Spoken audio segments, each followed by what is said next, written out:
NEET UG re exam ఫలితాలు విడుదలయ్యాయి. NEET UG re exam ఫలితాల్లో 11.21 లక్షల మంది విద్యార్థులు క్వాలిఫై అయినట్లు ఎన్టీఏ తెలిపింది. మొత్తంగా క్వాలిఫై అయిన వారిలో 58% విద్యార్థినులు ఉన్నారు. నీట్ పరీక్షకు 20 లక్షల మంది విద్యార్థులు హాజరయ్యారు.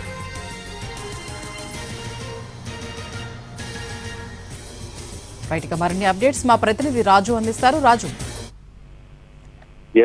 స్వప్న, నీట్ యూజీ 2026కు సంబంధించినటువంటి ఫలితాలను నేషనల్ టెస్టింగ్ ఏజెన్సీ విడుదల చేసింది.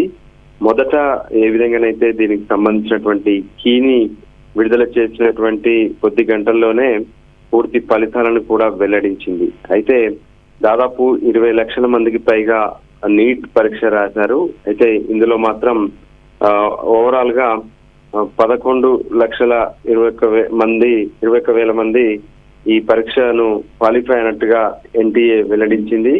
దేశవ్యాప్తంగా దాదాపు 66 నగరాల నుంచి 138 మంది టాప్ ర్యాంకులు సాధించారని కూడా ప్రత్యేకంగా ఎన్టీఏ ప్రకటనలో విడుదల చేసింది.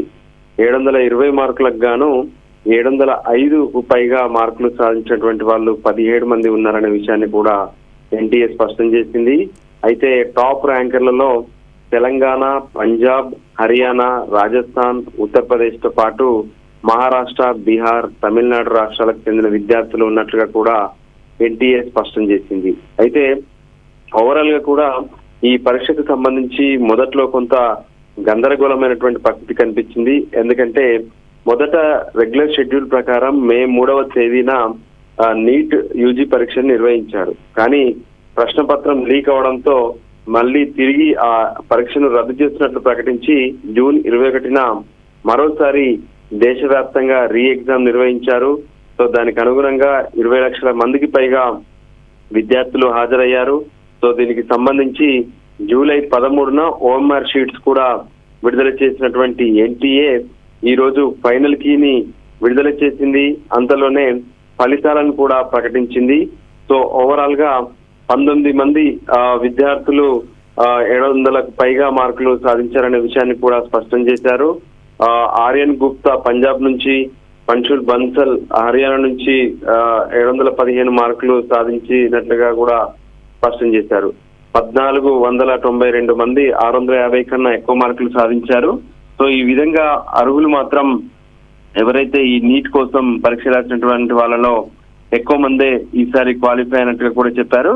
జనరల్ కేటగిరీలో 2,91,000 మంది క్వాలిఫై కాగా ఓబీసీ కేటగిరీలో 5,12,000 మంది క్వాలిఫై అయినట్టుగా స్పష్టం చేశారు.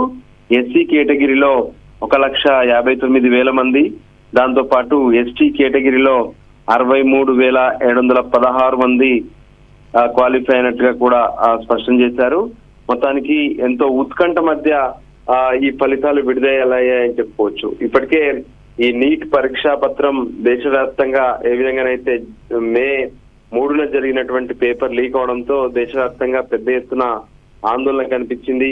సో అదే విషయం పైన ఇప్పటికీ దేశవ్యాప్తంగా ఇప్పటికీ కాక్రోచ్ జనతా పార్టీ నేతృత్వంలో ఆందోళన కూడా కొనసాగుతున్నాయి. సోనం వాంగ్చుక్ కేంద్ర విద్యాశాఖ మంత్రి ధర్మేంద్ర ప్రధాన్ రాజీనామా చేయాలంటూ కూడా నిరాహార దీక్ష చేస్తున్నారు. సో ఈ పరిస్థితుల్లో క్వాలిఫై సంఖ్య మెరుగ్గా ఉండడంతో కూడా ఇప్పుడు అభ్యర్థులందరూ ఊపిరి పీల్చుకున్నటువంటి పరిస్థితి కనిపించింది. రీ ఎగ్జామ్ రిజల్ట్స్ రావడంతో అందరూ ఇప్పుడు తమ సీట్లను ఎక్కడ జాయిన్ అవ్వాలి ఏంటి అనే దాని మీద ఇక కౌన్సిలింగ్ పైన దృష్టి పెట్టి ఫోకస్ పెట్టబోతున్నారు.